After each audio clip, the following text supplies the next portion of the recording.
quiero agradecer a nuestros invitados que vienen de muy lejos y que van a compartir con nosotros algunas de las cosas que han hecho.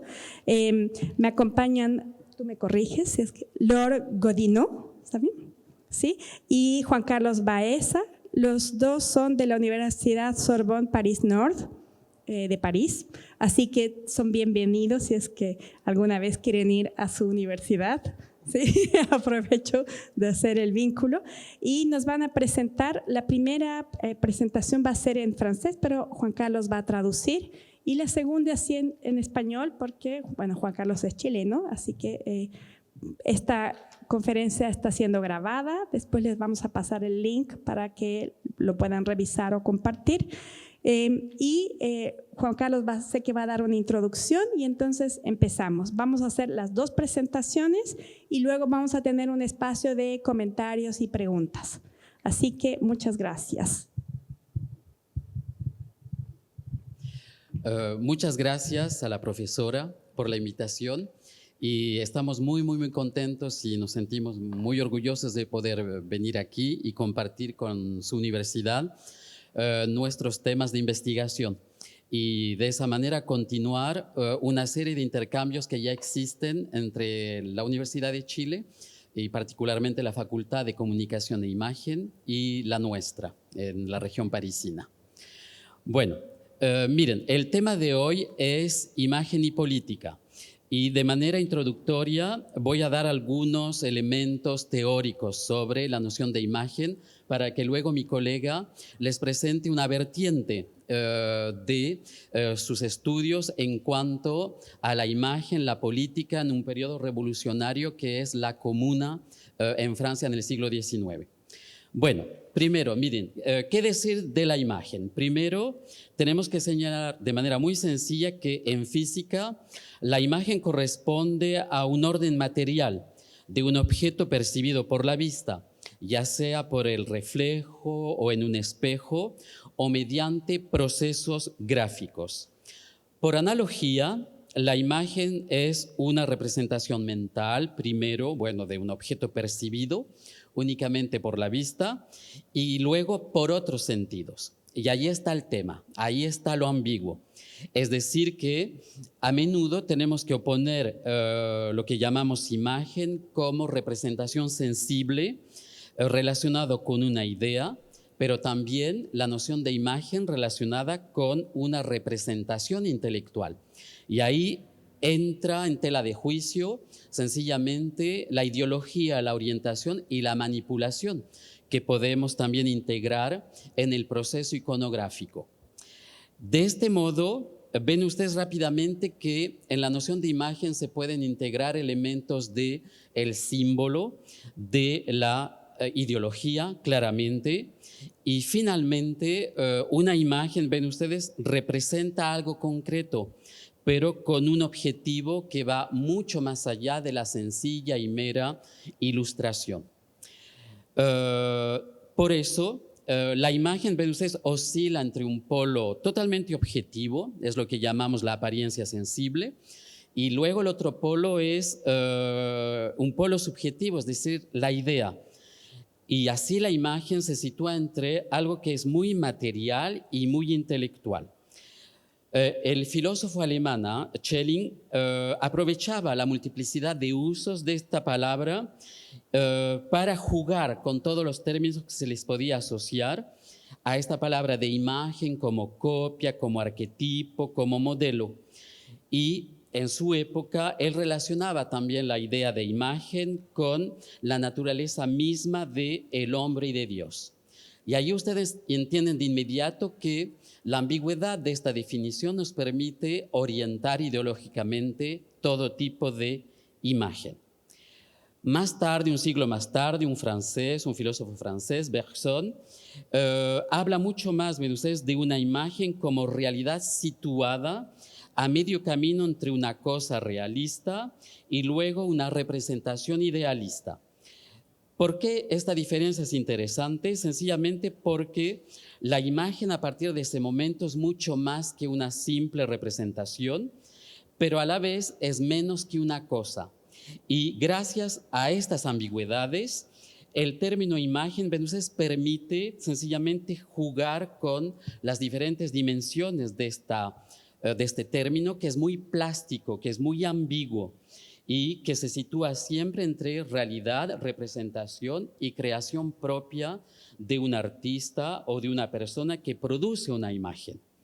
De este modo, el término imagen entonces permite, gracias a esta dimensión plástica y gracias a su lazo concreto con la noción de representación, establecer vínculos directos con lo que llamamos la realidad. Y a partir de ese momento aparece lo que se llama el principio de semejanza.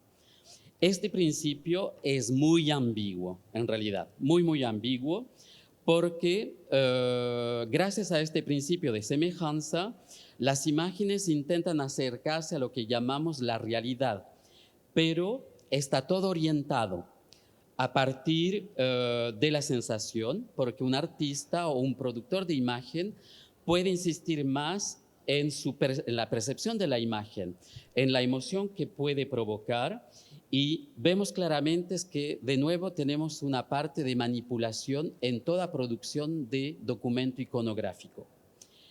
Ahora, la profesora Laure Godinot en su conferencia nos va a mostrar de qué manera se utiliza, se reivindica una imagen y se deforma una imagen para provocar una interpretación, pero es una interpretación siempre múltiple. Pero siendo múltiple, en realidad puede ser aún más manipulada la interpretación. De esa manera, una imagen en realidad asienta una ideología política muy concreta y la imagen puede ser entonces utilizada para manipular y para legitimar una manera de percibir un evento histórico. Y es lo que ella va a demostrar ahora gracias al tema de las imágenes divulgadas a partir de la revolución de la Comuna.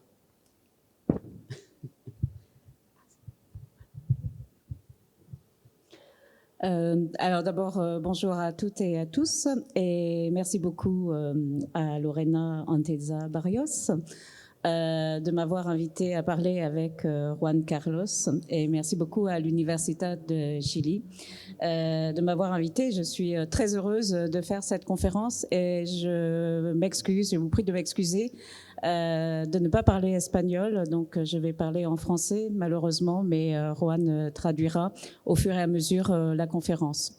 Merci beaucoup.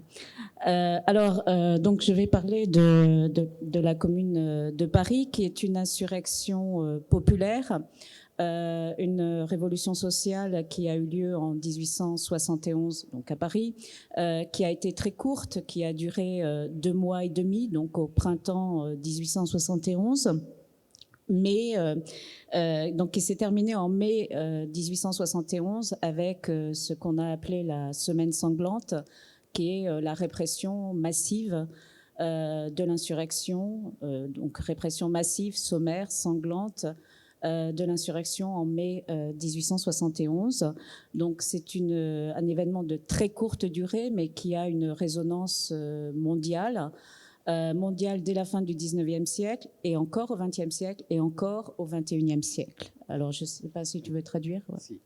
La Comuna de París fue una insurrección popular y una verdadera revolución social que duró muy poco tiempo en realidad, son 2 meses y medio, revolución que empezó la primavera de 1871, el 18 de marzo, y que terminó el 28 de mayo del año 1871.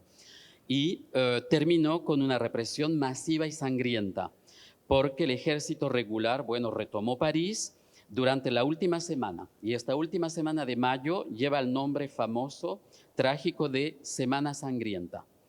Por lo tanto, a pesar de la corta duración, este momento tuvo una resonancia global. A fines del siglo XIX, durante todo el siglo XX, y todavía hoy en el siglo XXI se retoma el imaginario, vamos a decir, de este evento. Et alors, donc, cet événement de courte durée et à résonance mondiale a donné lieu à absolument une profusion d'écrits. Donc pour saisir l'événement, pour l'interpréter, une profusion aussi d'écrits historiques, donc avec une évolution historiographique, mais c'est un événement aussi qui a été l'objet d'une profusion d'images. Et au moment même de l'événement, donc il y a une véritable bataille iconographique à propos de cet événement, à coups de caricatures, à coups de satire, d'images satiriques. Et juste après l'événement, avec la répression, c'est l'image anticommunarde, bien sûr, qui s'est imposée durablement du fait de la traque des vaincus et de leur réduction au silence. Mais les historiens de l'art... Tu veux traduire ou je continue ? Oui. Les historiens de l'art, en fait, ont insisté sur le fait que finalement cet événement, du fait de sa violence, du fait de sa brièveté aussi et du fait de sa complexité et de la répression, avait finalement donné lieu à très peu d'images, d'œuvres picturales, avait donné lieu à très peu d'œuvres picturales. On en connaît quelques-unes, donc la plus connue, probablement les plus connues sont celles de Manet. Alors Édouard Manet n'était pas à Paris pendant la Commune, mais probablement il est revenu au moment de la répression, donc au moment de la Semaine sanglante, et il a été horrifié par cette répression. Dès 1871, en fait, il fait une aquarelle en vue d'un tableau sur la Commune pour 1872, pour le salon de 1872, mais la censure donc passe par là et ne peut. En fait, cette aquarelle va rester à l'état d'aquarelle et il n'y aura pas de tableau. Donc, néanmoins, il fait 2 lithographies. Donc, qui sont aujourd'hui connues. Donc, la première de 1873, La Barricade, qui a été réalisée à partir de l'aquarelle de 1871, et on retrouve bien sûr l'héritage du 13 de Mayo de Goya. Et puis la seconde, donc en 1874, guerre civile. Mais en réalité, ces 2 lithographies que l'on connaît ne sont pas connues à ce moment-là. Elles restent chez lui et ce n'est qu'à partir de sa mort en 1883 qu'elles vont se diffuser. Mais pendant toutes les années 1870, on ne les voit pas. Et, okay. Bueno, ha dicho mi colega sencillamente que se publicó mucho después de esta insurrección. Hubo una profusión de escritos que buscaban comprender, entender, explicar este evento. Pero hubo también profusión de imágenes en el momento del evento, dando lugar a lo que los historiadores del arte llamaron una batalla iconográfica, a través de caricaturas, impresiones, ilustraciones de prensa. Pero, y ahí está el pero, fue en gran medida una iconografía anticomunera la que se impuso en realidad, debido a la búsqueda, ven ustedes, de partidarios de la insurrección y también debido al silencio que se impuso después de la represión. Los historiadores del arte han señalado la ausencia de creación de obras de arte importantes que tengan como tema la comuna, a pesar de algunas excepciones. Pero entre las obras conocidas están las de Édouard Manet, quien no estuvo en París durante la Comuna, pero que se cree que pudo haber regresado durante la Semana Sangrienta. Y bueno, entendemos que quedó horrorizado por lo que vio. De hecho, pintó una acuarela en 1871, quizás con la intención de hacer un cuadro después sobre la Comuna para el Salón de 1872. Pero en esa fecha el tema fue rechazado y censurado. Fue principalmente también autor de 2 litografías, una en 1873 y otra en 1874, La Barricada, que ven aquí ustedes, que retoma la acuarela del año 71, con una herencia manifiesta del 3 de mayo de Goya, en el gesto que ven ustedes de los soldados, ¿ven? Pero ambas obras, ven ustedes, también hay otra que se llama La Guerra Civil, pero ambas obras fueron muy poco conocidas en la vida del artista que falleció en 1883. Et donc, les deuxièmes types de reproduction picturale qu'on a, c'est plutôt au début du XXe siècle, donc finalement bien après la Commune. Et la plus connue, donc c'est notamment dans le milieu des artistes libertaires et anarchistes que se diffuse ce type de reproduction, et notamment la plus connue, c'est celle de Maximilien Luce, qui est au musée d'Orsay d'ailleurs, une rue de Paris en mai 1871, donc qui façonne aussi l'imagerie de la Commune. Donc, mais si finalement toutes ces productions sont rares, soit parce qu'elles ont été censurées, soit parce qu'elles sont largement postérieures, et ce qu'on appelle le système d'image de la Commune, ce sont essentiellement des photographies et des gravures de presse, qu'elles soient d'ailleurs à visée informative, on reviendra sur ce terme de visée informative, et qu'elles ce soit du genre satirique ou de la caricature. Alors, donc moi, je vais donc aborder ces questions, ce système d'image de la Commune, avec les gravures et les photographies. Et puis, donc, je verrai à propos de ces gravures et de cette photographie comment il y a une circulation en fait des images, et comment on fabrique aussi une mémoire visuelle de la Commune, puisque notre mémoire de la Commune, c'est essentiellement une mémoire visuelle. C'est tout un imaginaire autour de cette insurrection, un imaginaire aussi autour de ses protagonistes. Et comment donc il y a évidemment une orientation très largement anti-communarde de cette production, mais comment ça donne lieu aussi à une réappropriation par les partisans de l'insurrection. Bueno, tendremos que esperar en realidad a principios del siglo XX para que artistas, particularmente de los círculos anarquistas y libertarios, ilustren, interpreten este evento. Uno de los más conocidos es Maximilien Luce, que vieron con este cuadro Una calle de París en mayo de 1871, que pintó entre 1903 y 1905 y que se encuentra en el Musée d'Orsay. En total, las producciones artísticas sobre la Comuna son muy escasas, o bien fueron censuradas, o a lo mejor también en la mayoría son posteriores. ¿Qué significa esto? Esto significa, ven ustedes, que se crea un sistema de imágenes de la Comuna, es decir, imágenes elaboradas y difundidas en 1871 y sobre todo en las décadas siguientes, principalmente a partir de fotografías, grabados de prensa, estampas.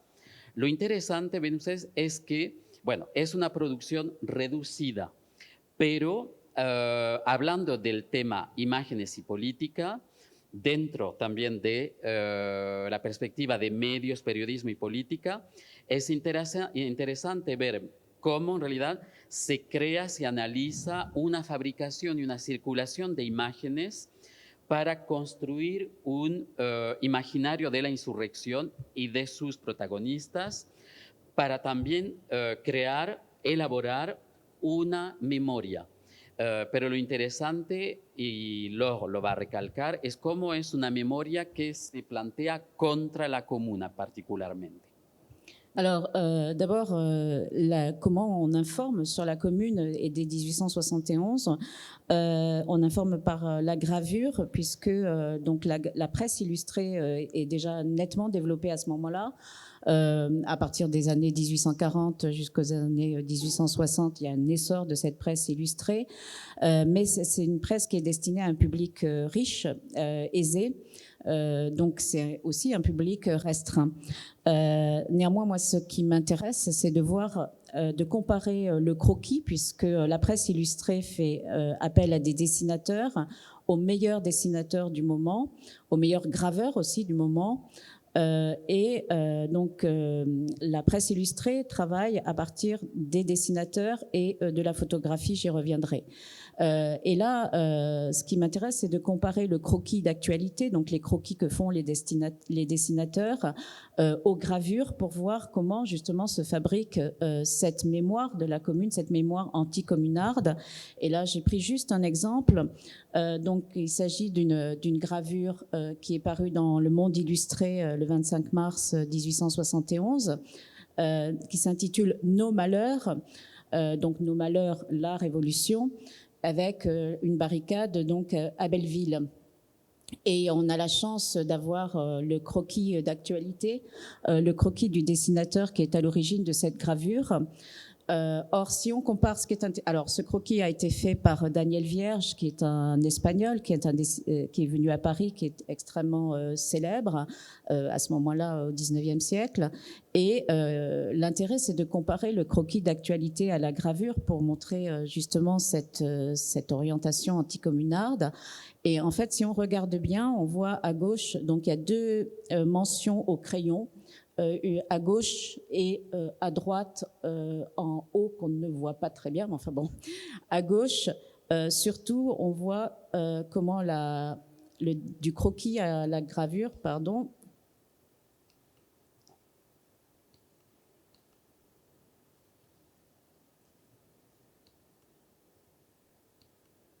Voilà. À gauche, on voit donc une femme avec un homme qui doit faire un acte citoyen, c'est-à-dire un acte d'adhésion à la Révolution en posant le pavé sur la barricade. Et le Monde illustré considère que c'est une contrainte, c'est la contrainte qu'on oblige les Parisiens à adhérer à la Révolution. Donc c'est aussi de façon extrêmement discrète une fabrication anticommunarde pour montrer que la Révolution contraint l'ensemble de la population. Or, Daniel Vierge n'avait absolument pas fait...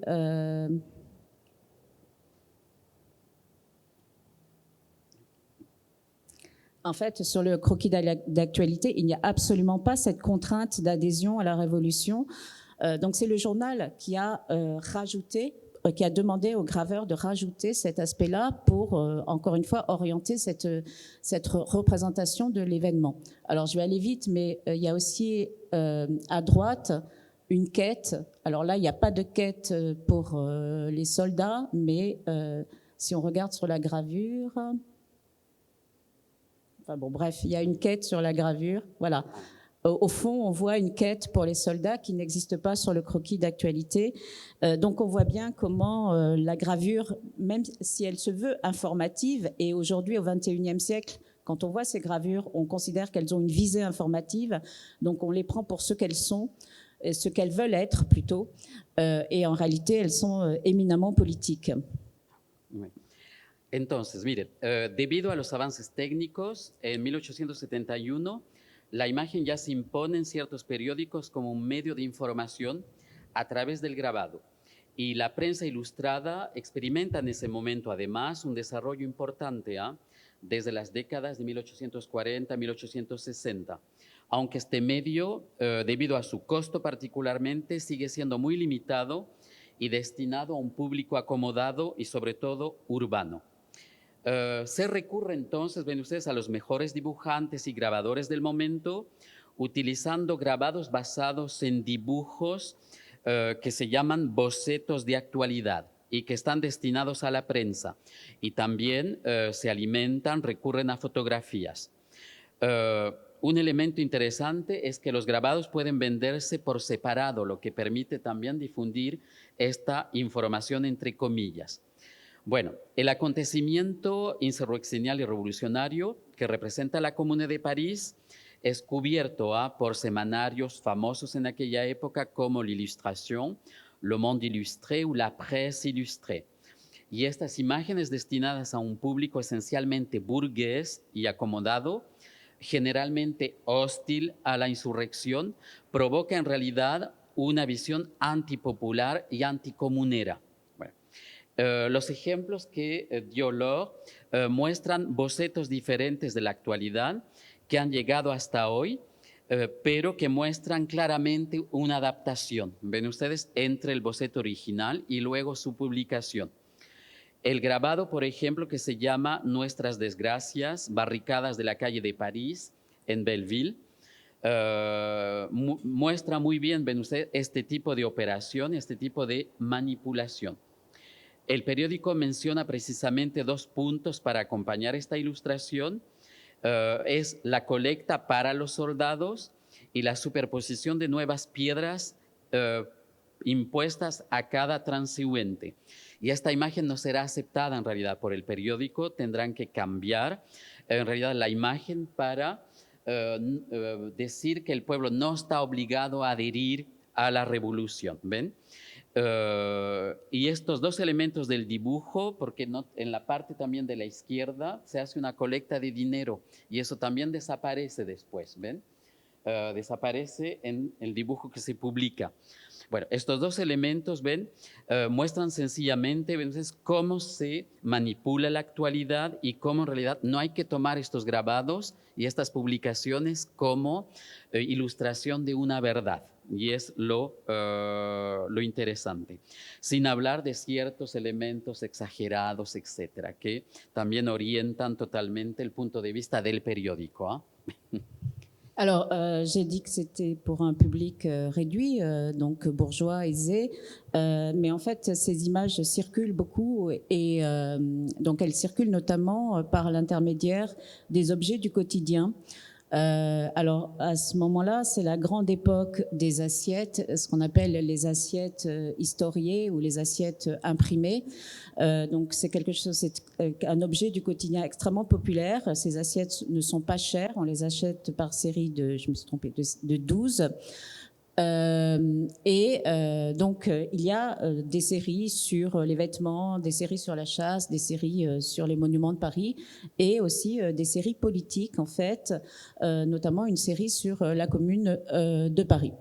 Et j'ai mis donc en regard la gravure de presse et l'assiette, et on voit comment en fait l'assiette reproduit l'image donnée par la gravure de presse, et évidemment ça permet une diffusion extrêmement large de ces représentations.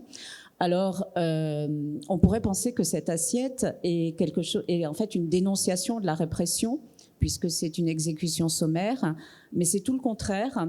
En fait, cette assiette est là pour montrer le chaos provoqué par la Révolution.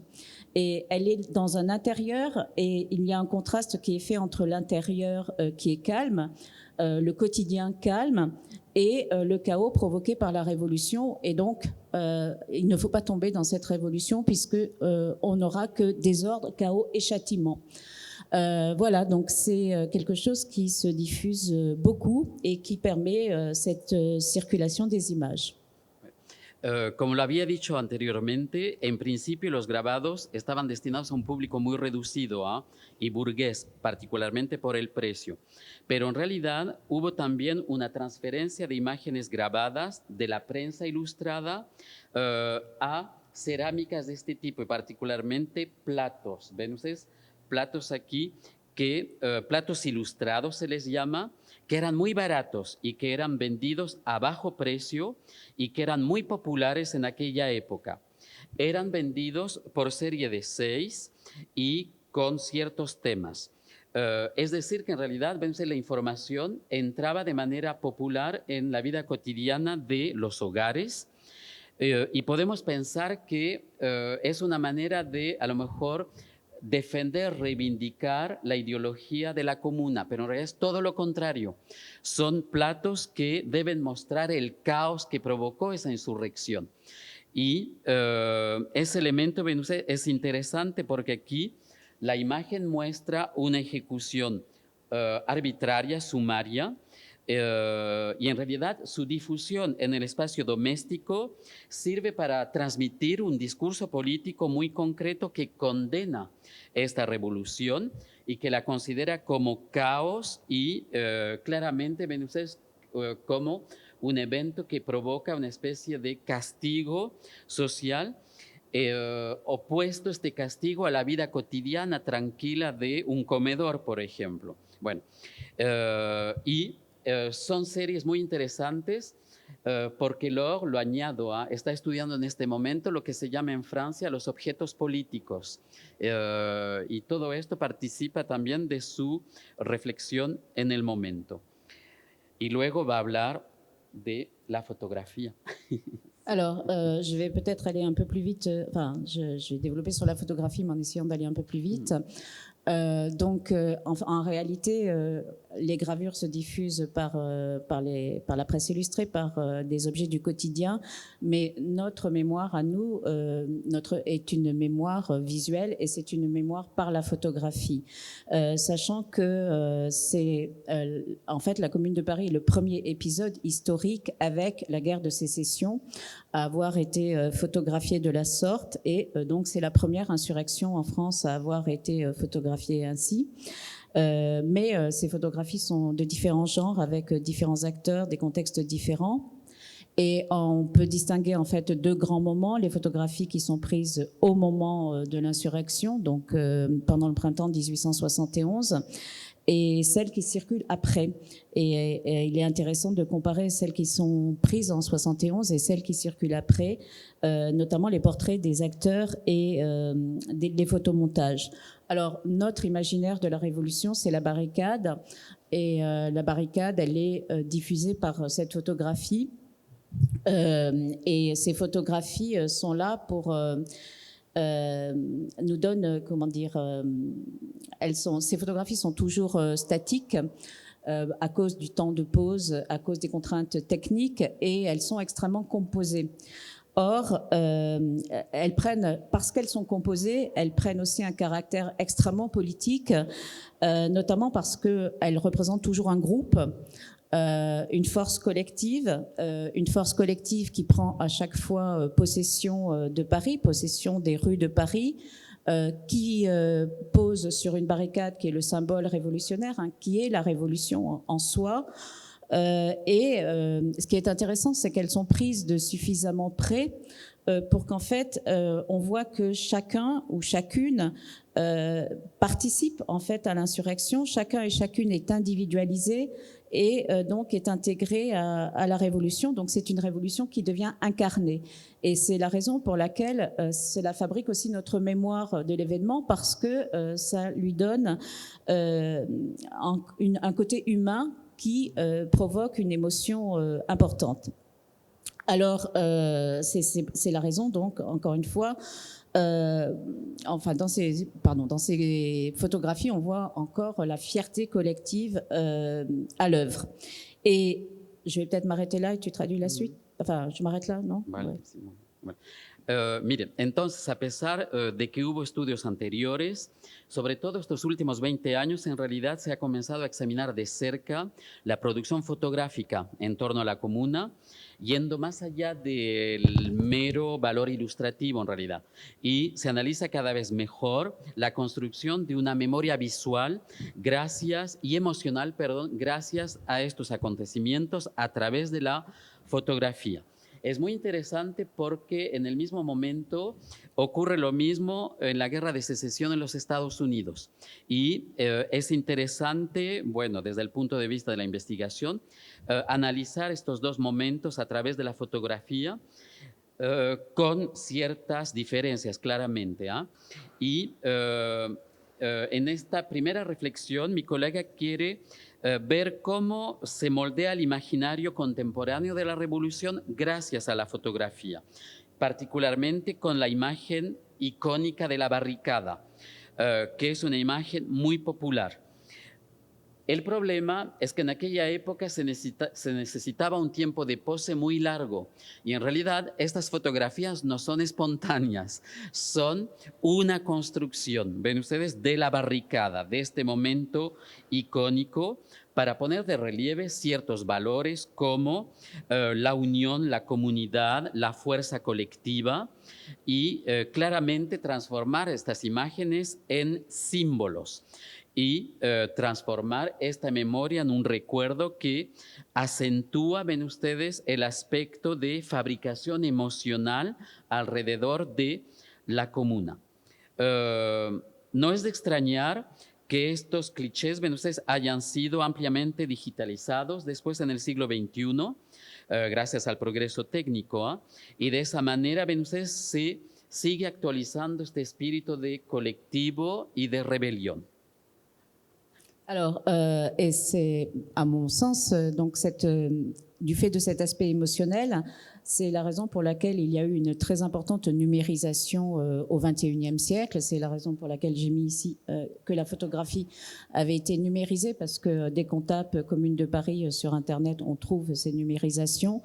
Et c'est aussi, donc cette numérisation, c'est un autre progrès technique qui permet... Ah, là j'ai aussi... excusez-moi, la représentation collective d'événements de 1871, notamment avec la chute de la colonne Vendôme le 16 mai 1871, place Vendôme, avec Napoléon donc, qui surmonte la colonne qui est à terre, et toujours cette force collective debout face au César et aux vestiges du passé donc, qui est à terre. Et donc cet aspect émotionnel, on le voit encore au XXIe siècle, avec la réutilisation par des collectifs militants pour leur appel à la rébellion au XXIe siècle. Aujourd'hui, et ils utilisent précisément ces photographies de barricades pour appeler à rester debout et pour appeler encore une fois à l'insurrection en 2021. Ouais. Alors, je laisse Juan traduire le texte qui est tout à fait representatif. Bueno, como vieron ustedes, hay otras fotografías que demuestran exactamente lo mismo. Por ejemplo, la columna Vendôme, en la que fue derrocada la imagen, la estatua de Napoleón. ¿Ven? Y siempre con ese objetivo de mostrar la fuerza colectiva que intenta destruir el pasado y sobre todo los representantes del pasado. Pero este imaginario es también recuperado hoy, particularmente gracias a un colectivo militante que se llama Rasputin, que en el año 2011 entre 2011 y 2021 realiza collage de estas fotografías en varios lugares de París y lo justifica de esta manera. ¿Ven? Aquí tienen la traducción de un corto texto que desempeña el papel de manifiesto. ¿Y qué nos dicen este colectivo de hoy? Inscritos en la ciudad contemporánea, estos clichés tienen un efecto sorprendente. Abren una brecha, desgarran el espacio-tiempo, se descubren inmóviles para la eternidad, las miradas penetrantes y orgullosas de los revolucionarios que parecen desafiarnos.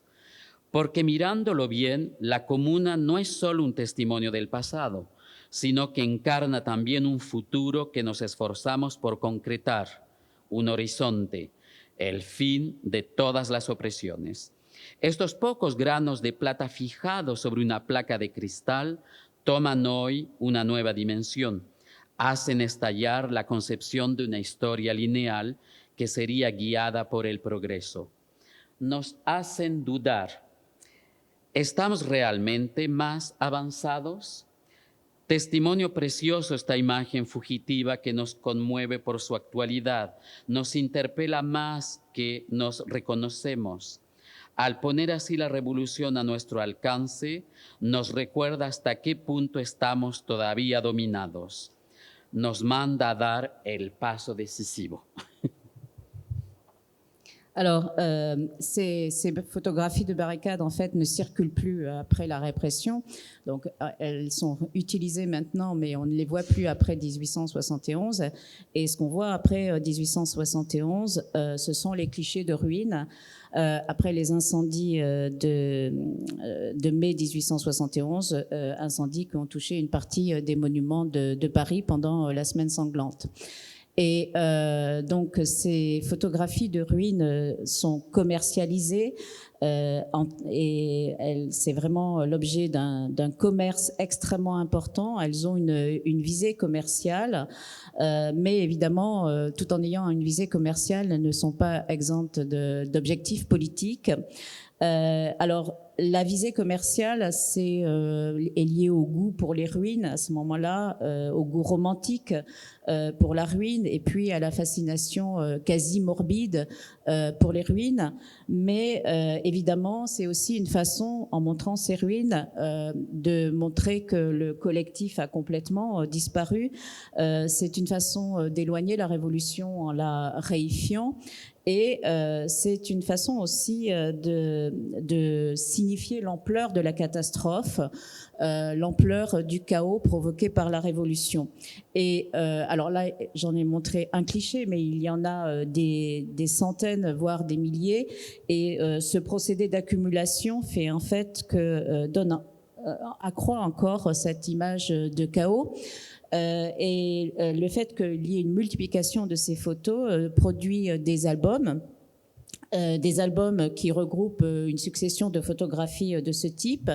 Alors ces albums, soit sont le fait d'éditeurs, comme on le voit là, donc là c'est donc une édition de ces photographies de ruines en 1872, donc puisque les éditeurs ont flairé l'occasion commerciale. Mais et évidemment, ces éditeurs contribuent à élaborer la mémoire anticommunarde qui occupe tout l'espace public après 1871. Mais on voit aussi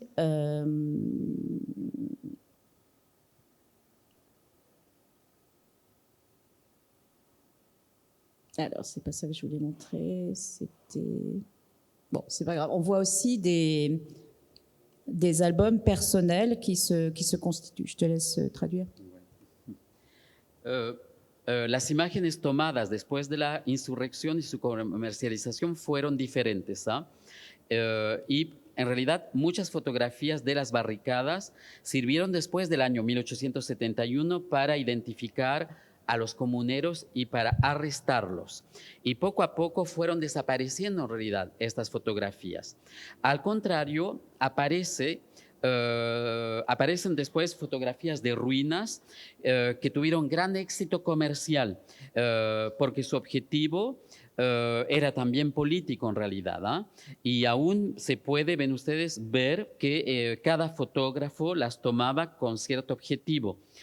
En este siglo, ven ustedes, en que nació y se desarrolló la fotografía, las composiciones de ruinas remiten a representaciones pictóricas de las ruinas en el gusto romántico, ¿eh? Porque en el siglo XIX, en la pintura, hubo todo un movimiento romántico de ruinas, así que la fotografía de estas ruinas acompaña este movimiento pictórico, ¿eh? En el siglo XIX. Pero había aquí, en realidad, objetivos muy políticos, ¿eh? Primero, se trataba de alejar la revolución cosificándola, transformándola en un objeto, en una cosa.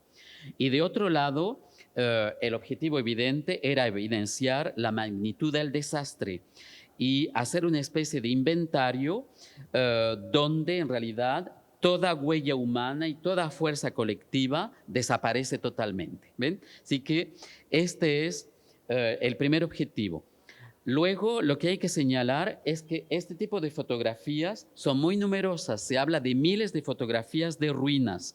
Es decir, que de manera muy astuta se crea un proceso de acumulación y con muchos álbumes que se venden y que en realidad permiten recalcar, repetir, machacar esta idea de destrucción y finalmente el objetivo político se alcanza porque en el espíritu del espectador que ve estas imágenes lo que perdura es la destrucción y el caos. Estos álbumes podían ser realizados por editores que claramente tenían un interés puramente comercial, pero es verdad que fueron un éxito y es lo que sorprende mucho hasta hoy. Y de nuevo contribuyen estos álbumes a construir una memoria esencialmente anticomunera. Y esto va a perdurar durante mucho, mucho tiempo. Y es finalmente la conclusión que se debe conservar de este tipo de imágenes. Alors, l'autre aspect de ces photographies d'après 1871, ce sont les portraits individuels. Donc, on ne retrouve plus ici la force collective, mais l'individualisation. Et notamment, les portraits photographiques réalisés en prison. Par le photographe Appert. Donc, le photographe Appert, dont il y a le nom là, et a obtenu l'autorisation donc de faire des photographies d'insurgés prisonniers et il a constitué un fonds de plus de 8000 portraits de communards et communardes. Mais Appert est un photographe judiciaire, mais c'est aussi un photographe commercial. Donc l'intérêt, c'est de se faire de l'argent, et donc il va commercialiser ses portraits, notamment au format portrait-carte, qui est à ce moment-là extrêmement utilisé. Et ces portraits vont être diffusés, vont se diffuser beaucoup, vont beaucoup être achetés. Donc ils sont achetés sous cette forme-là, mais ils sont achetés aussi, ils servent aussi et on revient à la presse illustrée. Ils servent aussi à la presse illustrée. Donc là, j'ai mis un exemple du portrait photographique d'Appert, de ce que ça donne pour la gravure, et puis ensuite de cette profusion dans le monde illustré. Et évidemment, là, c'est pas la force du collectif, c'est les prisonniers pris les uns à côté des autres pour criminaliser l'insurrection et personnifier le crime. Et l'affaire est un tel succès commercial, la vente de ces portraits photographiques est un tel succès commercial que finalement le pouvoir va décider d'arrêter le commerce de ces photographies dès la fin de l'année 1871 pour éviter donc que, on va le voir, que les partisans de la commune utilisent aussi ces portraits cartes pour éviter de parler de la commune en fait. Bueno, también tenemos que tomar en cuenta los retratos fotográficos que fueron numerosos y muy importantes.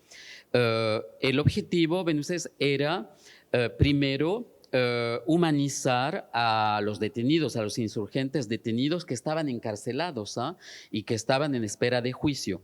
Y ahí entra el fotógrafo Appert, que fue muy famoso porque obtuvo en ese momento la autorización para tomar estas fotografías en las cárceles y consiguió un fondo muy importante de más de 8.000 retratos de comuneros y comuneras encarcelados. El objetivo, ante todo, era comercial, y él rentabilizó muy bien su trabajo porque estas fotografías de individuos tuvieron mucho éxito.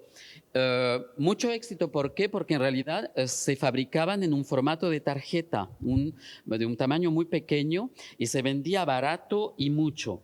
Como lo dije anteriormente, el objetivo era humanizar en realidad a estos prisioneros, darles un nombre, darles un rostro, y por eso rápidamente la administración decidió prohibir este tipo de retrato. Porque, bueno, para ellos había que continuar con el tema de la criminalización de la comuna, así que no podían permitir ese elemento.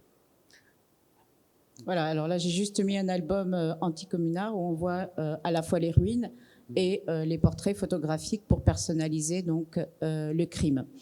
Un segundo, j'ai oublié. Y en una de las imágenes ella muestra la evolución, cómo, bueno, se muestra una fotografía de Appert, cómo esa fotografía se transforma en grabado y cómo a partir de ese grabado se utiliza en la prensa ilustrada. Y en realidad se difundió mucho la imagen del insurgente prisionero encarcelado y por eso también rápidamente se prohibió esta utilización en la prensa. Alors, dernière chose, et après je vais terminer, ces photographies, en fait, ces portraits photographiques sont utilisés pour faire des photomontages. Des photomontages, en fait, le photomontage s'est diffusé déjà dès avant la Commune, mais il est beaucoup utilisé après 1871, là encore, pour insister sur les crimes et pour mettre en œuvre une vision anticommunarde de l'insurrection. Alors, ces photomontages sont généralement faits par Appert, donc par ce photographe des prisons. Comment ça fonctionne? Ce sont des figurants, les têtes sont découpées, elles sont collées sur les corps des figurants et ensuite tout est repeint et ensuite tout est refotographié pour donner une impression de véracité. Et donc vous avez la date aussi à 5 heures du soir, le 26 mai 71 à 5 heures du soir, qui doit accroître l'impression d'effet de réel. Alors, néanmoins, en fait, le public sait tout à fait qu'il s'agit de photomontage. Le photomontage est là pour remplacer la photographie qui n'est pas là, qui n'existe pas. Mais tout en sachant qu'il s'agit de photomontage, ce photomontage a un but qui est d'accroître l'effet de réel pour rendre plus réel d'une certaine façon la désolation, le crime provoqué par la commune. Alors, en fait, on est à un moment où la photographie se situe entre la peinture d'histoire et l'aspect véridique.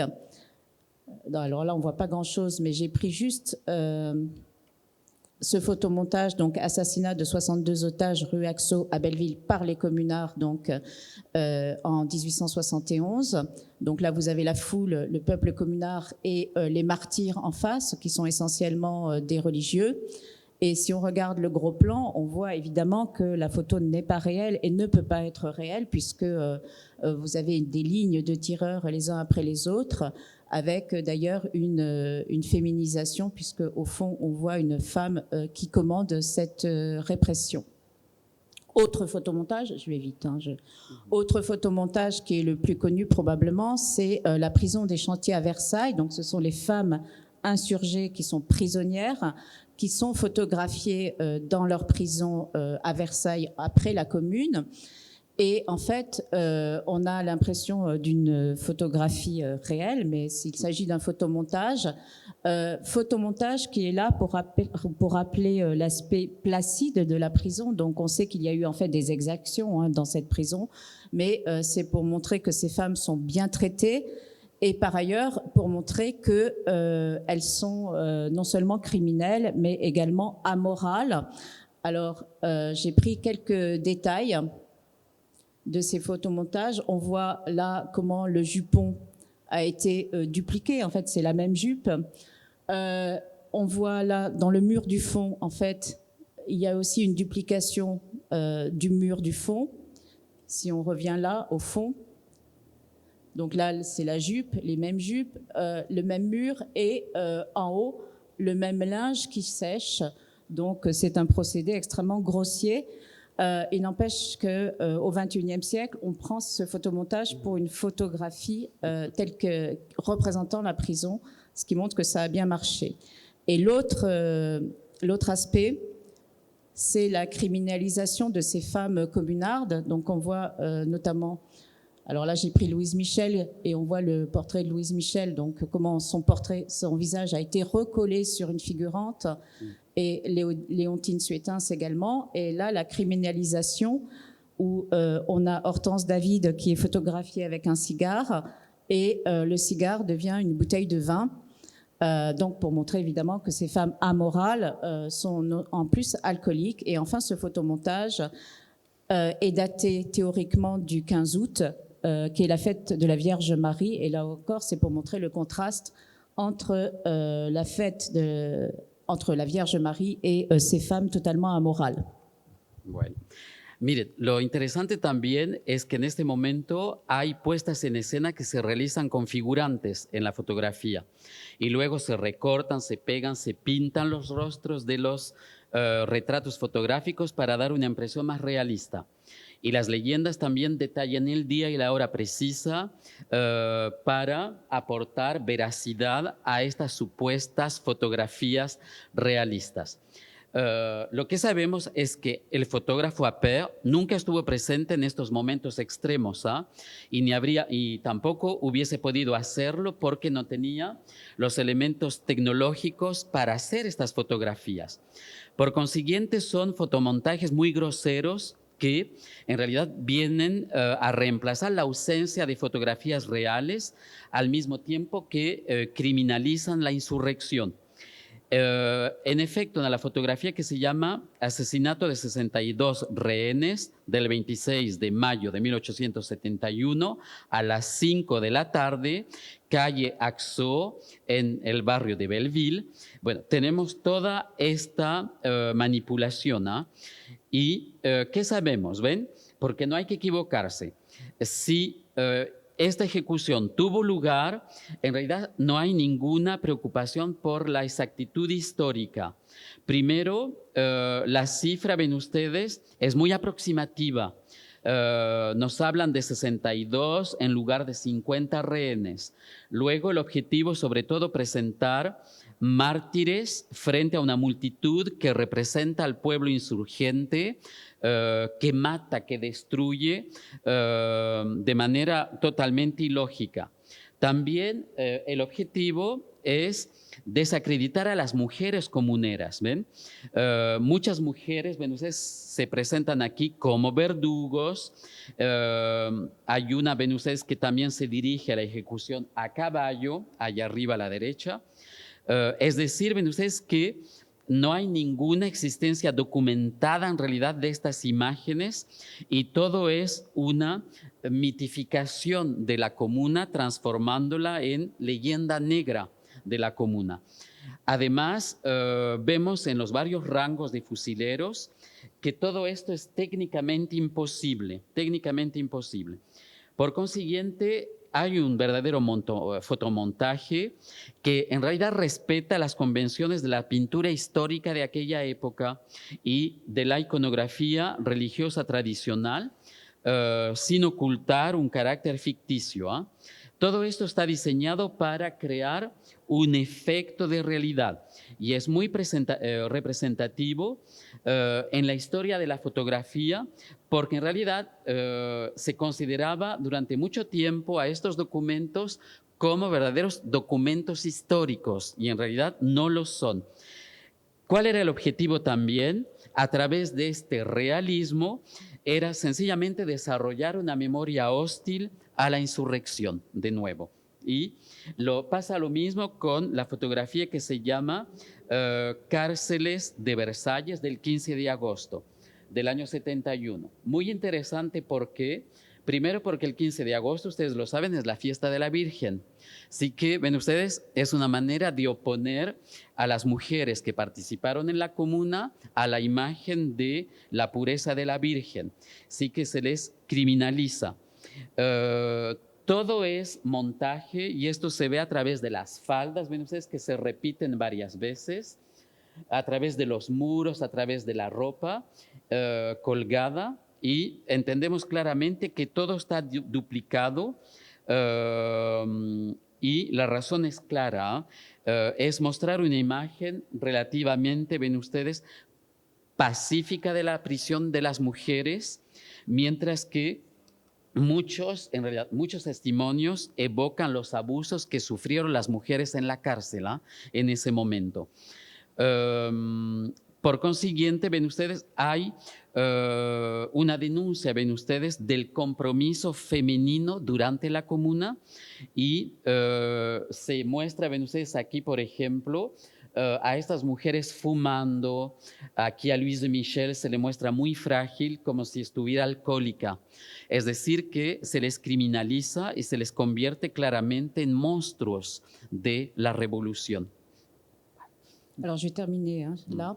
La dernière chose que je voudrais dire, c'est que, en fait, ce commerce des photographies ouvre en réalité un horizon des possibles, celui de la réappropriation, d'une ultime réappropriation par les insurgés et par leurs partisans. Parce que ces photographies qui à l'origine sont des photographies de prisonniers qui ont été utilisées pour des photomontages, donc qui fabriquent aussi cette mémoire anticommunarde, vont être achetées en réalité aussi par des partisans de la commune, tant qu'ils peuvent le faire. Et ils vont être achetés et mis aussi dans des albums, mais cette fois-ci, non pas dans des albums anticommunards, mais dans des albums qui deviennent des sortes de reliquaires, des panthéons, des martyrs et des héros de la Révolution.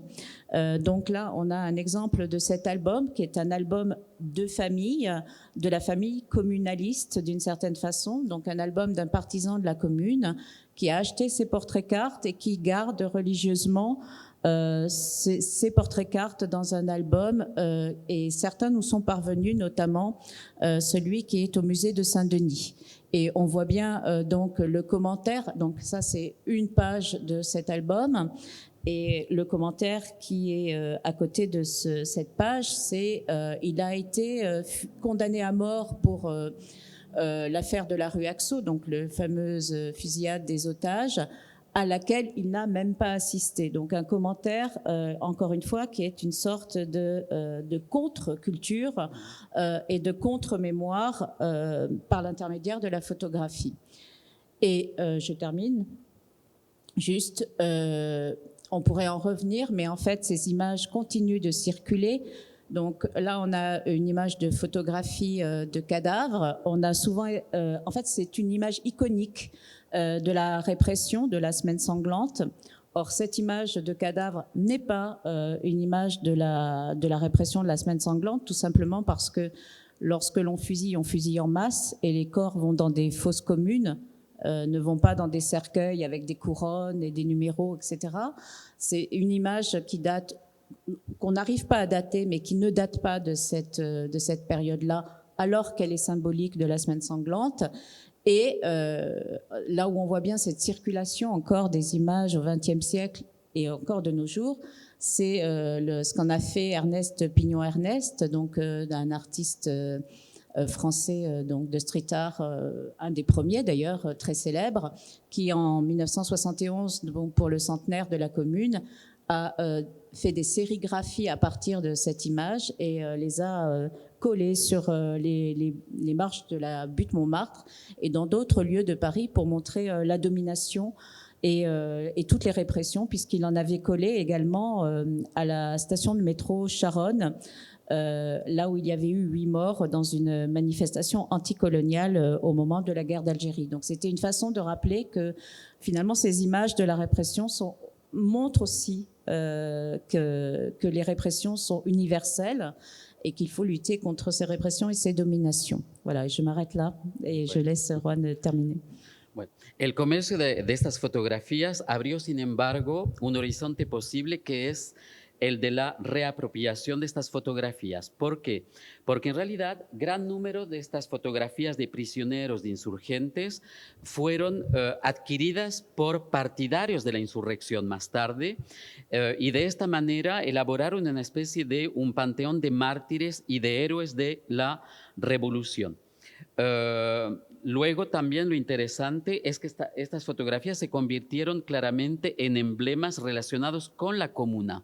Para, por ejemplo, aquí con esta fotografía recalcar que este hombre fue víctima, ven ustedes, de un asesinato totalmente sumario porque ni siquiera había participado en esta barricada, por ejemplo. Así, ven ustedes, se construyó una contramemoria, una contracultura, recuperando todas estas fotografías y son fotografías que hasta hoy son icónicas. ¿Por qué? Porque, porque, por ejemplo, ven ustedes, esta fotografía se considera como fotografía icónica de ejecuciones de la comuna, pero en realidad no pertenece a la comuna, fue recuperada porque se mataba a los prisioneros de manera masiva y no se les enterraba individualmente. En realidad se les enterraba en fosas comunes. ¿Ven? Bueno, pero a pesar de todo participa en el imaginario colectivo de la comuna y este artista francés contemporáneo, Ernest Pignon-Ernest, para el centenario de la comuna en mayo del año 1971, recuperó estas imágenes, las convirtió en efigies que, ven ustedes, presentó en las escaleras aquí de este monumento muy conocido en París. Y de esa manera también protestaba contra el hecho de que en el metro Charonne, en el año 1962, hubo 8 muertos durante una manifestación a favor de la independencia de Argelia, que hasta ese entonces era una colonia francesa. ¿Qué significa todo esto? Bueno, significa, ven ustedes, que la imagen tiene una fuerza política y es una fuerza que circula realmente hasta hoy. Y por eso se debe recalcar el interés por estas imágenes. Merci beaucoup et encore désolé de ne pas parler espagnol. Siento no hablar español.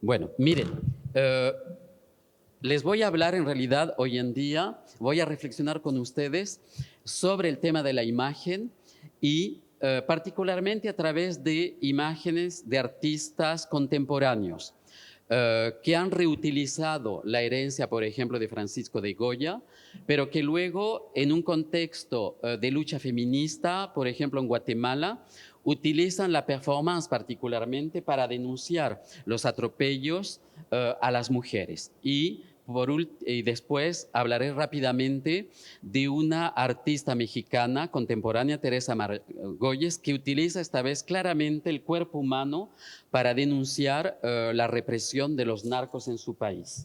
Bueno, miren, me voy a poner así para en realidad comentar directamente las imágenes. Bueno, miren, como siempre en realidad hay que empezar por Goya. Goya, ven ustedes en este grabado famoso de los desastres de la guerra, muestra los atropellos primero de Francia, cuando Francia invadió España, y él fue fuertemente decepcionado porque Goya fue un gran partidario de la Ilustración francesa, con el aporte, vamos a decir, ideológico que representaba Francia a través del tema de la razón que debe construir el destino humano. Pero con la invasión de Napoleón, descubre que todo este discurso fue claramente fantoche, porque la invasión se tradujo por miles de muertos y asesinatos en España. Y este grabado representa particularmente, ven ustedes, la fuerza de la nada, cuando él descubre lo que los españoles pueden hacer en tiempos de guerra. Goya ha sido reutilizado por un gran pintor peruano que se radicó en Francia, que se llama Hernán Braun Vega. Y él recupera constantemente cuadros icónicos del arte europeo y los transforma para luego poner de relieve temáticas propiamente políticas y latinoamericanas. En esta serie ven ustedes que se llaman Noticias de la Madre Patria y luego FMI, Espejo, Dime que soy la más bella. Él recupera dos cuadros famosos de Goya que son estos y que están en el norte de Francia, en una ciudad que se llama Lille. El primer cuadro se llama Las jóvenes y el segundo Las viejas. Es muy interesante la historia de estos cuadros. ¿Por qué? Porque miren, estos cuadros él los vendió rápidamente y los adquirió un francés que creó toda una colección muy importante de arte europeo, que luego tuvo que vender, y estos cuadros de esa manera acabaron en Francia, en el norte de Francia. Y siempre tenemos esa pregunta, ¿por qué Goya vendió estos cuadros? Y en realidad son dos cuadros que tenían un componente político muy claro. En efecto, si hablamos primero del cuadro de Las jóvenes, ¿qué vemos? Vemos a una muchacha acomodada, seguramente noble, que está leyendo una carta. Su dama de compañía la protege del sol, lo que ya indica su posicionamiento social, porque debe conservar la piel blanca. Mientras que detrás, en el segundo plano, tenemos a lavanderas, que ni siquiera a veces tienen un rostro, es decir, que las pintó de manera muy moderna y conceptual de cierta manera. Entonces, él pone de relieve a esta mujer noble que adopta una pose, ven ustedes, muy orgullosa y que además tiene un perrito de raza. Si ustedes observan muy bien la ropa de esta noble, ella tiene, ven ustedes, la parte superior que es blanca, exactamente como el perrito, como el pelaje del perrito. Así que ya vemos que Goya establece una comparación entre la noble y el perro. Si observan bien ustedes a la dama de compañía tiene ojos, tiene una nariz, pero no tiene boca. Es decir, que no puede expresarse. Bueno, luego este cuadro, ven ustedes, se compone de un segundo que se llama Las viejas. Y podemos identificar a estas dos personas. La noble ha envejecido mucho, pero sigue siendo muy coqueta. Muy coqueta. Ven, se ha teñido el pelo, lleva joyas con diamantes muy importantes y de manera muy irónica Su dama de compañía, que ahora tiene boca, le presenta un espejo, un documento en el que está escrito ¿qué tal? ¿Cómo estás? Vemos claramente que es una situación irónica, porque en el segundo plano a la derecha que vemos un ángel con una escoba y seguramente les quiere cortar la cabeza. Se interpreta este cuadro como una referencia a la Revolución Francesa y a los nobles que deben desaparecer una vez por todas. Además, si ustedes observan bien, esta noble vieja está sentada en una silla muy sencilla que no corresponde a su estatuto social y seguramente está en la cárcel. ¿Ven? Bueno, otro elemento interesante de este cuadro es la luz. Es un cuadro muy luminoso el que tenemos a la derecha, referencia seguramente al siècle des Lumières, la ilustración francesa que debe aportar revolución, cambio social y reformas profundas. ¿Qué relación entre los dos cuadros? Observen bien el pelo teñido de la vieja. Hay una joya. Ella lleva una joya que es una flecha de diamantes. Y cuando observamos abajo el retrato oficial de Carlos IV y con su familia, ¿qué descubrimos? Descubrimos que en pleno centro del cuadro tenemos a María Luisa, la esposa, y María Luisa, que lleva en el pelo, lleva exactamente la misma joya, es decir, la misma flecha de diamante, que para ciertos críticos muestra, ven ustedes, crea una línea y seguramente nos muestra a este chico que está vestido de azul, que posiblemente sería el hijo de su amante, que era el primer ministro Godoy. Es decir, que María Luisa, muy decepcionada con su marido, Carlos V, que era impotente, lo engañó varias veces con el primer ministro. Y así se explica por qué Goya vendió estos cuadros. Los dos que tenemos arriba los vendió. Quería hacer desaparecer estos cuadros. A partir de esta lógica podemos entender que el primer cuadro de la joven es una representación de María Luisa. Y cuenta la leyenda que María Luisa una vez paseaba por calles de Madrid y leía seguramente una carta de un enamorado. Y lavanderas empezaron a criticarla y a decirle, en vez de ocuparte de tus amantes, ocúpate del pueblo.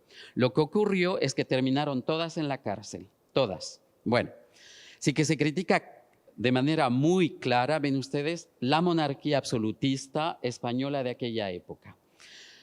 Braun Vega recupera estos cuadros famosos y tenemos dos versiones. La que tenemos aquí es interesante porque primero, ven ustedes, invierte la imagen de las jóvenes, diciéndonos, me inspiro de Goya, pero nosotros latinoamericanos tenemos que invertir la herencia española al nivel político y económico y también social. ¿Por qué? Porque continuamente él integra a personas desnudas en sus cuadros, oponiéndolos a europeos que llevan el corset, que tienen un cuerpo muy comprimido, lo que es una crítica directa al peso de la evangelización católica con todos los atropellos que significa la fe católica sobre el cuerpo. Bueno, también a menudo pinta a personas de otro color, de indígenas, negros. Y es lo que vemos allá, ven ustedes a la derecha, una niña negra que nos mira directamente y que nos dice claramente, ¿por qué me miras? ¿Qué tengo yo? Y a menudo Hermann Braun Vega utiliza la vista de sus personajes para criticar, ven ustedes, la percepción que tiene el europeo del mundo latinoamericano. ¿Ven? Luego también tenemos a menudo niños desnudos o adultos desnudos para indicar una especie de inocencia perdida en América Latina, con toda esta recuperación de el concepto indigenista desde México y desde la Revolución Mexicana, que se recupera hasta hoy para oponerlo a la fabricación del hombre latinoamericano desde Europa, a partir de Europa. Es muy interesante este elemento, ¿por qué? Porque ustedes sabrán que durante todo el siglo XIX, las academias de bellas artes en América Latina, en su mayoría, eran dirigidas por pintores europeos. ¿Ven? O las óperas también, por ejemplo, siempre fueron dirigidas por franceses o italianos. Así que él a menudo critica esa transferencia de ideales estéticos desde Europa que han sido impuestos y que debemos criticar. Y a menudo él lo critica con mucho humor, porque no es un pintor, ven ustedes, que va a criticar de manera tajante esta herencia que forma parte de nosotros hoy en día, que debemos criticar, con la que tenemos que tomar distancia crítica, pero que en realidad no podemos borrar, porque sería una ilusión borrar en América Latina este aporte europeo. El segundo cuadro, en Las Viejas, es muy interesante. ¿Por qué? Porque, si ven ustedes bien, reemplaza ¿qué tal? Por FMI, Fondo Monetario Internacional. Es decir, que el nuevo espejo de las vanidades en América Latina es el FMI. Bueno, ustedes conocen bien toda la lógica del FMI en América Latina, es decir, obligar a América Latina a modernizarse por la fuerza, aunque, como decía Galeano, aunque América Latina tenga que entrar por la puerta de servicio. ¿Ven? ¿Por qué? Porque recibir préstamos del FMI significa endeudarse. Y hasta hoy en clase yo utilizo el caso de Ecuador. En los años 80, 90, Ecuador le dedicaba más dinero al pago de la deuda que al presupuesto público. Y es una lógica que en realidad conocemos todos en América Latina, desde México hasta Chile. Es decir, que los préstamos del FMI nos obligan a reorientar nuestras políticas económicas y sencillamente a seguir excavando. Seguimos explotando lo que tenemos como recurso. Bueno, antes era el cobre, ahora es el litio. Y seguimos explotando nuestros recursos. Con Lord Godino volvemos de Patagonia y hasta hoy a mí me sorprende mucho la industria del salmón en todo el sur de Chile, que está en manos de ciertas familias chilenas y de inversores extranjeros. Así que el FMI nos ha obligado, ven ustedes, a privatizar completamente nuestra naturaleza y Hermann Braun Vega nos dice claramente que el esquema colonial no ha cambiado para nada. ¿Ven? Antes era representado por María Luisa y la monarquía absolutista española. Hoy en día los nuevos colonos son el FMI y los inversores extranjeros, sin olvidar las grandes familias chilenas que controlan muchos aspectos de la vida económica de este país. ¿Ven? Es por eso que desde el punto de vista pictórico, los personajes desnudos que son indígenas se dirigen hacia la izquierda, lo que en pintura clásica significa volver al pasado. ¿Ven? Mientras que el FMI y las españolas ocupan el presente. ¿Ven? Y eso es muy interesante desde el punto de vista interpretativo. A ver. ¿Tu has appuyé beaucoup de fois o pas? Vale. Esta imposición, ven ustedes, de códigos extranjeros se ve también en el arte religioso. Y llegaremos poco a poco al tema del feminismo, porque tenemos que hablar también de la huella que dejó Europa en nuestra concepción del cuerpo. En clase yo siempre comento, ven ustedes, esta escultura que está en Delos, en el templo de Dionisio en Grecia, que representa un falo, sencillamente para las ceremonias en nombre de Dionisio en aquella época. Y a partir de ese momento, bueno, toda Europa y luego América Latina recibe toda esta herencia griega, que es totalmente falócrata. Esto no lo tenemos que olvidar. A menudo también utilizo el ejemplo de un libro muy famoso en Francia de un escritor que se llama Pascal Quignard, que escribió un ensayo muy corto, pero muy bello, muy interesante, que se llama Le sexe et l'effroi, el sexo y el espanto. ¿Por qué? Sencillamente porque nos demuestra cómo la herencia griega construye hasta hoy nuestra percepción del cuerpo del hombre y de la mujer. Y él sencillamente parte de ejemplos de obras de teatro del mundo griego, del mundo romano.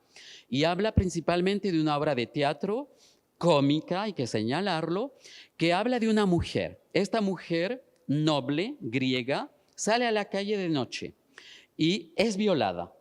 Y toda la obra consiste en mostrar a la familia totalmente desesperada. ¿Qué vamos a hacer? La mujer noble de esta familia fue violada. ¿Por quién? No sabemos. Seguramente un esclavo. Y esto mancha toda nuestra estirpe.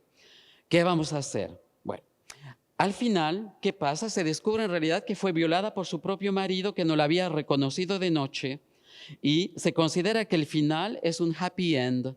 Y como es cómico, todo el público aplaude siempre porque es un final feliz. Lo que muestra claramente, ven ustedes, cómo desde el mundo griego se construye la fuerza masculina frente a la debilidad masculina. Y esto se recupera después en el mundo cristiano. A menudo estas imágenes chocan a mis estudiantes. ¿Por qué? Porque aquí tenemos, por ejemplo, una crucifixión, es un mosaico que está en Venecia. Bueno, si observan bien ustedes el cuerpo de Jesucristo que está ahí, más grande, descubrimos en realidad que para simbolizar la humanidad de Jesucristo, se pinta, sencillamente, se pintan los testículos de Jesucristo con el pene. Y fue en realidad un código muy utilizado en la pintura de aquella época. Hasta ahora los estudiantes piensan que yo lo invento, ¿eh? Y les tengo que dar una lista de libros para que vayan a ver que era un código estético muy utilizado hasta el Renacimiento. Y en el Renacimiento hay cuadros en el que nace el niño Jesús y aparece Santa Ana mostrando con su dedo el pene de Jesús para decir es un hombre. No es un Dios, ¿ven? Y así insistir en el tema de la Eucaristía. Esto se ve también en un cuadro muy delicado de Rafael, ven ustedes, que es la puesta en la sepultura, que está en Roma. El cuadro es muy bello, muy delicado, con un objetivo familiar primero. Es un pedido para el asesinato de un noble, de un joven noble que fue representado allá a la izquierda. Ven ustedes que lleva el cuerpo de Jesús. Así que para la familia es una manera de recordar la muerte de este joven noble. Lo interesante, ven ustedes, es el paño. Si ustedes observan el paño rosado de Jesucristo, de nuevo adivinamos que tiene la forma de un pene. ¿Ven? Así que entre el siglo XII y 1507, ven ustedes que este código estético se repite, mostrando como siempre el poder del falo en la sociedad occidental. Y España nos transmite claramente estos códigos.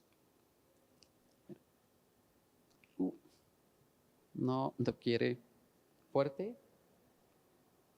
Bueno, otro elemento también que tenemos que añadir es cómo Europa nos inculcó el tema de la armonía. Aquí voy a ser muy rápido, habría mucho que decir, pero me gusta mucho utilizar en clase esta imagen de una escultura griega muy bella que representa claramente un rostro bellísimo desde el punto de vista griego que nosotros hasta hoy utilizamos para definir en Europa y en América Latina también lo que llamamos bello.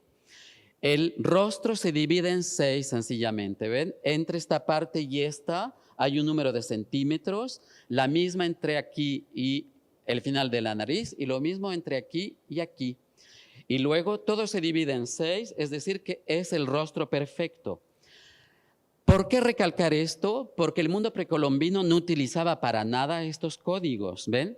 Aquí tenemos una cabeza zapoteca que nos muestra que la vida en el mundo precolombino mexicano era la asociación constante de vida y de muerte, ¿ven? Y que no existía la misma lógica, ¿ven ustedes? Que la nuestra, que es muy lineal, pasado, presente, futuro, y se acabó la historia y ya está. Para ellos no, todo es constante transformación de materia y el cuerpo humano en el mundo precolombino es puramente orgánico. Luego me gusta mucho utilizar también con los estudiantes esta segunda escultura, porque siempre me dicen que es una escultura inacabada. Y eso muestra que todavía ellos tienen este concepto del espacio y del tiempo occidental. Yo les digo no, esto es el tiempo en el mundo precolombino, en el que el todo y la nada se mezclan constantemente. Bueno, y cuando se escandalizan es cuando les presento Coatlicue, esta diosa azteca, que representaba la regeneración de los elementos asociada a las madres que habían muerto durante un parto.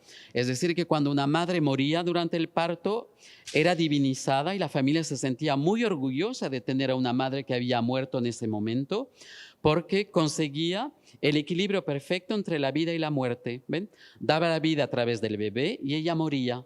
Así que era el mejor momento. Bueno, esto claramente les choca mucho, porque seguimos respetando estos códigos en América Latina y son códigos que vienen también de Europa y de España.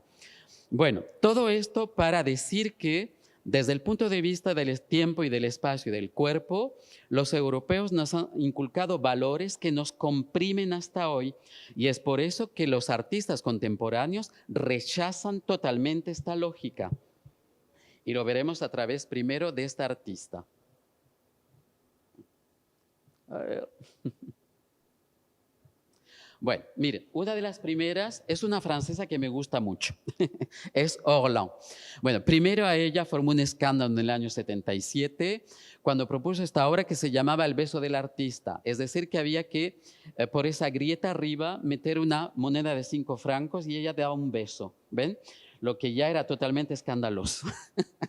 Pero luego hizo una obra muy famosa que es esta, es decir, que es una operación quirúrgica performance que se realizó en Nueva York. Miren, ella se hizo operar y ¿qué pidió para la operación? Miren la fotografía de allá, ella quería el rostro exacto de la Venus de Botticelli y lo obtuvo. Durante muchos años tuvo un rostro perfecto para denunciar la dictadura de la belleza que viene desde Occidente. Además, durante la performance y la operación leía poemas, con un contenido político y feminista ya muy importante. Luego, en los años 2000, inspirándose del mundo precolombino, se hizo operar de nuevo y se puso implantes aquí para transformar su rostro. Y luego hizo muchas fotografías para recalcar, ven ustedes, esa reivindicación de un cuerpo propio en el que se debe aceptar la deformación, la transformación del cuerpo, como ocurrió bajo la época precolombina. La fotografía que tenemos allá a la derecha me encanta, porque tiene una cebolla, porque está preparando la sopa, lleva guantes rosados, es decir, que es una ama de casa común y corriente que debe aceptar nuevas formas de estética y de esa manera rechazar rotundamente una nueva estética que aparece en los años 2000, que es la estética de la perfección y que hoy es representada, por ejemplo, por la familia Kardashian, que yo odio. Si hay algo que odio en la vida es la familia Kardashian, no lo soporto, por el poder que tienen a nivel cultural y por la transmisión que ellos, ven ustedes, continúan con estos códigos de perfección absoluta. Bueno, así que empezó con una francesa y me gusta que haya recuperado el mundo maya y azteca. Después, algo más radical. Bueno, algo más radical, miren, es esta gran artista de Guatemala. Alors, se llama donc María José Galindo, Regina José Galindo, perdón. Miren, es muy famosa hoy en día, muy, muy famosa. Ella, ven ustedes, propuso una primera performance aquí, en una galería, en la que está amarrada a una cama vertical y se proyectan sobre su cuerpo noticias de violaciones y de abusos cometidos en contra de la mujer en Guatemala. Lo hace, ven ustedes, en el año 99. Ven ustedes que primer escándalo, una mujer desnuda. Segundo escándalo, una mujer peluda. Tercer escándalo son las violaciones que se proyectan en su cuerpo. Y ella hace referencia claramente a una guerra civil que empezó en los años 1960 en Guatemala y que solo se terminó en 1996. Fue una larga guerra civil que opuso claramente a movimientos de izquierda contra el ejército oficial, con todo tipo de abusos y exacciones, particularmente contra las mujeres. Y hay que recalcar que a menudo en tiempos de guerra se violan a mujeres para marcar el territorio, y es lo que ocurrió en Guatemala. Sabemos que hoy en día hay muchos niños que nacieron de estas violaciones y que representan el tabú de la memoria de la guerra civil, porque son niños que no se reconocen públicamente, ¿ven? Así que ella recupera todo este trauma y lo denuncia a través de sus performances. Hizo esta performance en la que la cuelgan como se cuelga un pedazo de carne en una carnicería, con exactamente el mismo objeto que se utiliza para colgar la carne. Y luego ella recita poemas feministas. Luego tenemos todo el símbolo del vacío, de la caída de la mujer en este contexto, ¿ah? Más claro allá, en una tina, ella se ahoga durante segundos voluntariamente para mostrar cómo se asfixia a las mujeres en este contexto patriarcal, militar y que destruye particularmente a las mujeres. Luego, últimas imágenes aquí, ven ustedes, de una performance que tuvo lugar en Venecia, en la Bienal de Venecia. Y cuando un artista latinoamericano es presentado aquí, significa que ya alcanzó lo máximo, ¿eh? ¿En qué consistió su performance? Consistió en desnudarse y caminar desnuda por las calles de Venecia, rapándose el pelo, con todas las referencias del pelo. Nunca olviden que en el mundo precolombino se llevaba el pelo largo porque el pelo te conectaba con la fuerza de la naturaleza. Aquí ven ustedes, ella se rapa el pelo, perdiendo primero esa fuerza primordial que tenemos con la naturaleza. Luego también es una referencia clara a la Segunda Guerra Mundial, cuando se rapaba el pelo a mujeres que se habían acostado con alemanes, por ejemplo. Es decir, cómo en la historia de la humanidad siempre se convierte a la mujer en el símbolo de la traición, ¿ven?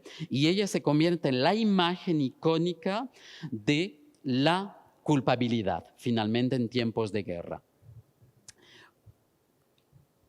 Otras obras rápidamente. Mira, otras obras muy icónicas, ¿ah? Esta a mí me sorprende hasta hoy, es decir, que recupera un objeto que se utiliza en la morgue y abajo, ven ustedes, se queda horas y horas adentro, como si fuera una muerta. Es decir, que la mujer es considerada en muchas sociedades como un objeto muerto que no tiene vela en el entierro, como se dice popularmente. ¿Ven? Otra obra que fue muy bella para mí fue esta, en la que está totalmente desnuda y los únicos invitados fueron ciegos. A nivel interpretativo es increíble, ¿eh? ¿Qué quiere decir en esta obra? A lo mejor que para poder conocer la intimidad de una mujer hay que borrar todos los prejuicios que tenemos creados a través de la vista, porque observar el mundo crea valores muy codificados y muy rígidos. A lo mejor quiere decir eso. En otra obra más humorística, miren, es esta. Ella sencillamente circula por talleres de foto, en Guatemala particularmente, con un vestido de novia y se hace sacar fotos de novia para recalcar la obsesión que tienen ciertas mujeres con el matrimonio y particularmente con el vestido de novia. ¿Ven? Lo que se ve en realities que vienen de los Estados Unidos, que consisten en mostrar a una familia que se pelea porque tienen que escoger el mejor vestido y a nadie le gusta porque le tiene que gustar al esposo, a la madre, a la hermana, etcétera, etcétera. ¿Ven? Así que ella denuncia esa obsesión por también la virginidad. Y hizo una obra que hizo hablar mucho. Miren, en 2004 se llama himenoplastia, es decir que se hace reconstruir el himen y es su performance para demostrar la locura que significa en Occidente y en el Occidente católico particularmente la virginidad. ¿Ven? ¿Qué es lo que es la virginidad? ¿Por qué ese peso en las espaldas de la mujer con el tema de la virginidad? Cómo ciertas mujeres se ven obligadas a recurrir a esta operación para responder a miles de años de imposición, porque la mujer debe ser pura, virgen, inmaculada. ¿Ven? Bueno, y es una obra claramente universal porque en otras religiones también se exige la virginidad de la mujer, con también toda la hipocresía que tenemos alrededor de ese tema. ¿Ven? Sabemos nosotros en Francia, por ejemplo, que hay chicas musulmanas que han perdido su virginidad y que para el casamiento se operan porque tienen que llegar totalmente vírgenes. ¿Ven? Y es una hipocresía social absoluta. ¿Ven? Bueno, así que ella, bueno, hace esta obra que es muy singular y que claramente molesta bastante. ¿Ven?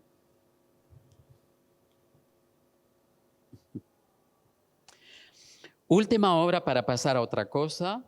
En esta performance no perdemos nada con hacer sencillamente, la meten en una bolsa de plástico y la botaron al basurero durante varias horas, ¿ven? Para demostrar de nuevo que la mujer no es nada, que la mujer es basura en muchas sociedades, ¿ven? Lo mismo aquí, es decir, que durante un mes pasea por las calles vestidas de doméstica, de sirvienta, ¿ven? Para siempre recalcar el hecho, ¿ven ustedes? Que la mujer está limitada, ¿ven ustedes? A contradicciones absolutas, ¿ven? Pero que limitan totalmente su libertad, ¿ven? Bueno, aquí terminemos con esta obra que me gusta mucho, ¿ven? Ella se hace sangrar, escribiendo particularmente sus piernas perra, puta, ¿ven? Y luego colecta la sangre y deja muchas huellas en las calles de Guatemala particularmente, hasta llegar al Congreso y demostrar de qué manera existe hoy en día una violencia institucional, porque no solamente existe una violación física contra la mujer, existe una violencia del patrimonio económico, una violencia institucional, política, porque muy pocas cosas cambian, ¿no? Bueno. 2, 3 minutos, muy rápido, llegamos a Teresa Margolles, que es mexicana y es reconocida hoy internacionalmente. Se hizo famosa haciendo primero estudios en ciencias políticas y se aburrió. Y luego decidió estudiar medicina y se convirtió en médico forense. Y le tocó trabajar en el peor hospital de la capital, donde llegaban todos los muertos, asesinatos, muertos de arreglo de cuentas, drogas, etc. Y empezó haciendo estas obras. Es decir, que ella limpia el cuerpo del muerto, recupera el agua y a partir del agua hace performance. En esta toma el cuerpo de un hombre desnudo y le lanza al agua que ella recuperó de un muerto, simbólicamente diciendo que los mexicanos tienen que limpiarse una vez por todas del narco, de esta violencia, con todo el contenido católico también de purificación seguramente, que es un tema interesante. Otra obra que causó gran escándalo es esta, miren. Ella sencillamente sacó foto a muertos, a personas que murieron debido a tráfico de droga. Sacó las fotografías y las fotografías las convirtió en tarjetas de crédito. Luego las repartió y ven ustedes que ahí hay un hombre que se está haciendo la línea de cocaína con la tarjeta. Y ven ustedes, muestra todas las contradicciones de la economía de la cocaína hoy en día en México. Son estimaciones, se estima que México gana hasta $50,000 millones al año gracias a las drogas, solamente gracias a las drogas, ¿ven? Así que ella pone, ven ustedes, en tela de juicio la banalización del consumo de cocaína hoy, no solamente en México, ha escuchado que el consumo de cocaína en Chile ya es lo más común también, ¿no? Y Francia ni hablar. Francia se ha convertido en este momento en el primer consumidor de cocaína de toda Europa. ¿Ven? Bueno, así que ella denuncia esa extrema banalización de la violencia y del consumo de cocaína gracias a estas obras. ¿Ven?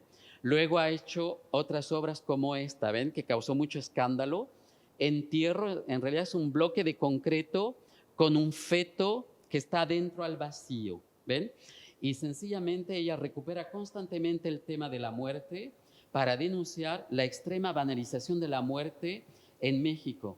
Desgraciadamente hoy podemos decir lo mismo en Ecuador y en otros países donde el narco está avanzando de manera despiadada, totalmente despiadada.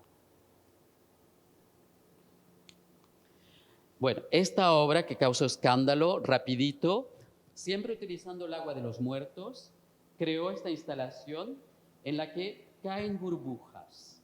Y las burbujas, ven ustedes, caen en el cuerpo de los vivos y ¡plup!, desaparecen. ¿De qué manera, ven ustedes, hoy en día el mundo tiene que asumir el peso de la muerte relacionado con represión, muertes, asesinatos masivos?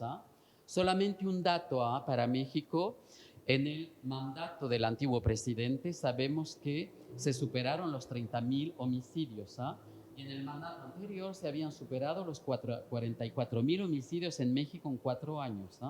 Así que es un tema, ven ustedes, muy particular en México. Lo interesante es que ella recupera, se integra a la historia pictórica europea porque el tema de la burbuja es algo muy común en la pintura. Ven, aquí tienen a Jean-Siméon Chardin, las burbujas de jabón, un niño que está haciendo una burbuja como símbolo de la dimensión efímera de la vida.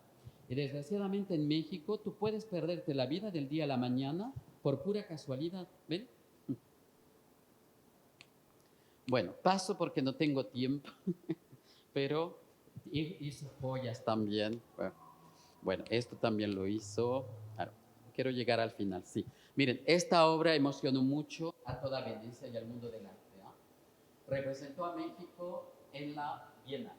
¿Y qué hizo? Miren, primero le dieron un palacio con todo el símbolo del palacio veneciano y de la cultura estética de Venecia, reconocida durante el Renacimiento por el poder de la luz y del color. ¿Ven? ¿Y qué le pidió a familiares de gente muerta? Le pidió a hombres particulares que limpiaran el suelo con el agua de los muertos durante horas, ¿ven? Limpiando el suelo, como una forma, ven ustedes de nuevo, de purificación íntima, porque estas personas se ven obligadas a superar este trauma. Lo mismo hizo con hermanas madres de muertos. Les pidió que bordaran en estos tejidos las frases que los narcos dejan en el cuerpo del asesino. Y a menudo son frases que dicen, bueno, te matamos porque perteneces al otro bando, etcétera, etcétera. Así que las madres y hermanas se vieron obligadas aquí a bordar. Y luego se tomaron estos bordados, se mostraron como banderas, ven ustedes, del trauma, y luego simbólicamente fueron lanzadas al mar para que el mar purificara, ven ustedes, estas muertes, ven, que pueden convertirse en verdadero trauma. Conclusión, porque tengo que terminar. Miren, para terminar, quiero terminar con un chileno que me gusta mucho, es un contemporáneo. Se llama Juan Pablo Neira y me gusta mucho esta obra, primero que se llama Las Encajadoras. ¿Ven ustedes qué hizo? Pintó a miles de encajadoras, seguramente, en una fábrica china y están fabricando ropa. Y se inspira claramente de la encajadora de Vermeer, que es uno de los cuadros más bellos que existen y que está en el Louvre. Símbolo, ven ustedes, de paciencia, de dulzura, la dulzura de la luz, la suavidad del gesto. Y lo invierte y lo transforma en esclavitud contemporánea, ¿ven? Porque son miles los chinos que fabrican ropa para Occidente, para los que compran en Shein particularmente. Y la consecuencia es directa en nuestras tierras en Chile. Miren abajo, aquí tienen una fotografía del desierto de Atacama. Se considera que hoy en el desierto de Atacama hay entre 15,000 y 50,000 toneladas de ropa usada que viene del norte. Porque ustedes saben que en Chile es difícil vestirse con ropa de marca. A mi amiga le sorprendió mucho ver tiendas en las que te preguntan en cuántas cuotas, y le sorprendió mucho escuchar esa frase en el supermercado.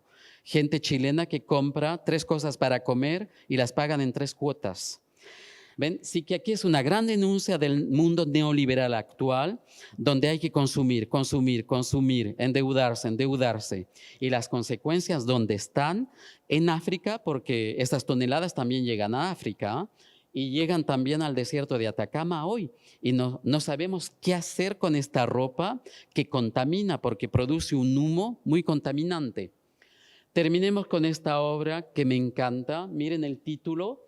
Grandes expectativas. Bueno, los santiaguinos reconocen de inmediato la situación, es decir, un chico que salta el torniquete del metro por el aumento del ticket del metro. Cuando comentamos este dato con los franceses, siempre se sorprenden porque el aumento del metro en euros es 0,000. Y siempre dicen, y por eso se rebelaron los chilenos. Y hay que empezar y explicar el contexto, etcétera, y el hartazgo que representó ese símbolo revolucionario, porque en la historia de la humanidad todas las revoluciones empiezan por un gesto mínimo, ¿ven? Como por ejemplo en Túnez, la revolución en Túnez empezó cuando un vendedor ambulante de fruta en la calle vio a los policías que llegaban y que le pedían una multa muy elevada y ahí había pura corrupción y él no lo soportó y se quemó en la calle. Y ahí empezó la revolución en Túnez. En Chile fue lo mismo. ¿Ven? Aumentar el ticket del metro y todo explotó para denunciar más de 40 años de neoliberalismo. Y los chilenos, y ahora Lord también lo reconoce, mis amigos también allá reconocen las Torres del Paine. Es decir, ¿cómo ven ustedes? El transporte que es privatizado en Chile concierne absolutamente todo, incluso la naturaleza. Los lagos en Chile están privatizados. Chile es el único país del mundo que ha privatizado su océano. Sabemos que el océano Pacífico es explotado por 5 familias chilenas con inversión extranjera. Y lo mismo, desgraciadamente, en Torres del Paine. Escuchen bien, voy a terminar por eso. Yo visité Torres del Paine muy joven, hace 30 años, y yo quería ver una vista que me había emocionado. Yo no me quería ir de Torres del Paine porque era una vista extraordinaria. Y le dije al guía, por favor, ¿me puede llegar a esta vista? Hay una cascada, uno puede ir cerca del lago, etc. La buscó y escuchen bien. Hace 10 años construyeron ahí un resort que se llama Explora. Para estar en Explora hay que quedarse mínimo 3 días y los 3 días cuestan más de $10,000. Y hoy en día tú no puedes ir fácilmente a ver esa vista espectacular de Torres del Paine. ¿Ven? Conclusión de todo esto, ven ustedes, es que el arte participa de una memoria colectiva. El arte reconstruye, ven ustedes, un trauma del pasado a veces para superarlo. Y observen bien este cuadro porque yo no lo había visto y se los voy a mostrar. Es mi amigo de la galería que me lo dijo. Observen bien la nieve. El artista hizo el retrato de quién arriba, de Salvador Allende. Es decir que todo lo que hoy en día estamos viviendo es la consecuencia directa del golpe, la consecuencia directa también de este gran espíritu, de este gran impulso revolucionario que representó la izquierda en ese periodo y que a lo mejor un día volverá. Y a modo de conclusión, a lo mejor de nuevo volveremos a saltar los torniquetes de un pensamiento muy limitado desde el punto de vista cultural, económico y estético. Y por eso el arte debe ser político, de otro modo es puramente decorativo. Palabra final.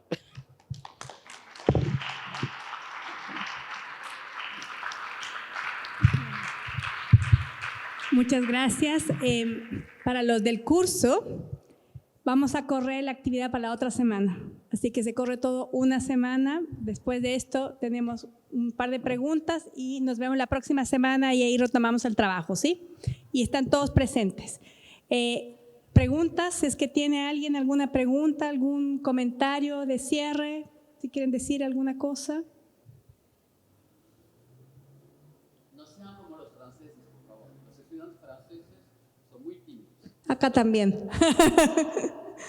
Así que si alguien quiere decir algo, hacer un comentario, reaccionar, no me dejen en vergüenza, aunque sea un comentario final. ¿Sí? Me hacen así, dedito arriba. Sí. Bueno, yo voy a conversar de estos temas con ellos, han sido súper interesantes. Muchísimas gracias por habernos compartido. Si es que nos pueden compartir las presentaciones, los textos, sería súper bueno también. Así que bienvenidos cuando quieran, nos veremos por allá. Nos vemos la otra semana. Muchas gracias por la asistencia y gracias a todos ustedes también que nos ayudaron en esto. Una información, porque una de tus estudiantes, esta imagen, miren, tienen que ir al sitio internet de la galería. La galería se llama Galería Bahía Utópica. Busquen en Google, Galería Bahía Utópica. Aparece de inmediato el sitio internet y tendrán las obras de Neira. Hizo otras muy bellas y muy interesantes, muy políticas, muy políticas todas sus obras. Sí. Así que bueno, muchísimas gracias de nuevo. Nos vemos. Gracias.